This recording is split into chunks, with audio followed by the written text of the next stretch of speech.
होता है। जोधपुर का पत्थर लगावा, करोड़ों करोड़ों रुपए लगे हुए, और आखिरकार देखते हैं कि लोग भी हजारों इकट्ठे होते हैं, लेकिन आरती याद नहीं होती है। उस मंदिर का क्या करोगे? क्या संस्कृति को बचाने में सफल हो जाओगे? आज एक दुर्भाग्य की बात और निवेदन करें हम, जब कभी भी मंदिर बनता है तो लोग कहते हैं कि इस पर ईंडा कौन चढ़ाएगा, प्रतिष्ठा कौन करेगा। तब तक एक व्यक्ति और आता है, वो कहता है कि मेरी तरफ से मंदिर में एक मशीन भेंट। और मशीन कौन सी? नगाड़े वाली। ये आप लोगों को तो बहुत बढ़िया लग सकता है, लेकिन मैं भारतीय संस्कृति को भविष्य भावते हुए ये बात कह सकता हूं, ये सनातन धर्म का और हिंदुओं का सबसे बड़ा दुर्भाग्य है कि आप अपने सनातन धर्म को मंदिरों से बाहर निकाल रहे हो उस मशीन के द्वारा। मशीन जाती है, बस एक खटका गिराया और धड़ाधड़ शुरू हो जाता है। उसमें कितना नुकसान हुआ पता है? झालर बजाने वाला चला गया, नगाड़ा बजाने वाला चला गया, घंटी बजाने वाला चला गया। अब रही बात आपकी स्थितियां, जो मैं कह रहा हूं आपको अच्छा ना भी लगे, लेकिन इससे कोई फर्क नहीं पड़ता इस सन्यासी को, क्योंकि मैं जब से घर छोड़ करके निकला था, 6 वर्ष का था, तब से लेकर के आज दिन तक जीवन यात्रा कर रहा हूं। इसमें बिल्कुल बेझिझक कह रहा हूं, और जिसको चुभती है तब भी चुभे। कई बार लोग कहते हैं कि महाराज जी आप ऐसी बात क्यों कह रहे हो, किसी को चुभ जाएगी। मैंने कहा जब तक पैर में कांटा नहीं लगेगा तब तक आदमी अपने पैर को देखेगा भी नहीं कि चुभा क्या है। थोड़ा चुभेगा तो टंटोलेगा।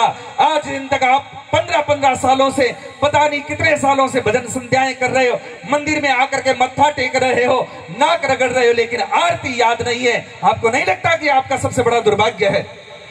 क्या है आपकी भक्ति? आप कैसे प्रमाणित करोगे कि आप भक्त हैं बाएं बांके? आपको जब कोई मंत्र याद नहीं, जब आपको आरती याद नहीं, आपको प्रणाम करना आपको याद नहीं है। आज कोई प्रणाम करता है तो कैसे करता? यूं करता है। इसका मतलब क्या होता है? क्या करोगे आप? कुछ चीजें साधु संतों की सन्निधि में बैठ करके सीख लो, काम आएगी। लेकिन आजकल गुरुओं की भी कोई कमी नहीं है। बड़े बड़े होते हैं, उनको माइक से जो कुछ कहना सो कहना, लेकिन संस्कार देने में वो भी असमर्थ रह रहे हैं। भीड़ जुटाना सरल है, लेकिन संस्कारी 5 लोग तैयार कर देना बहुत बड़ी बात है।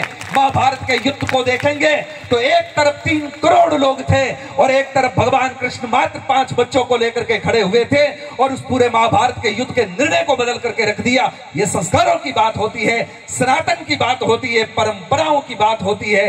इसलिए निवेदन करना चाहता हूं, मंदिरों से ये जितनी भी मशीनें हैं जल्दी से जल्दी बाहर निकालो।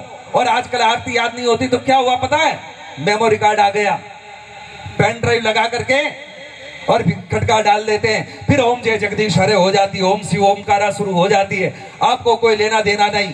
और मुझे तो कभी कभी भ्रम ये भी होता है कि जब नगाड़े बजते रहते मशीन वाले, तब वो आरती घुमाता ताकि किसी को पता न चल जाए कि पुजारी को खुद को भी आता जाता नहीं है।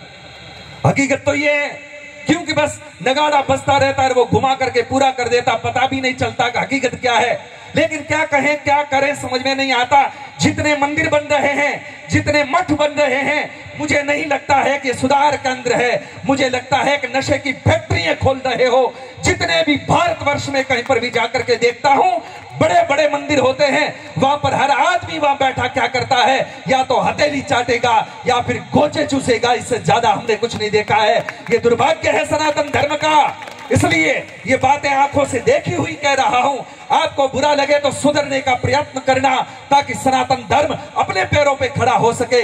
वरना एक समय ऐसा आ जाएगा कि इसको पूरा विकलांग कर डालोगे तुम।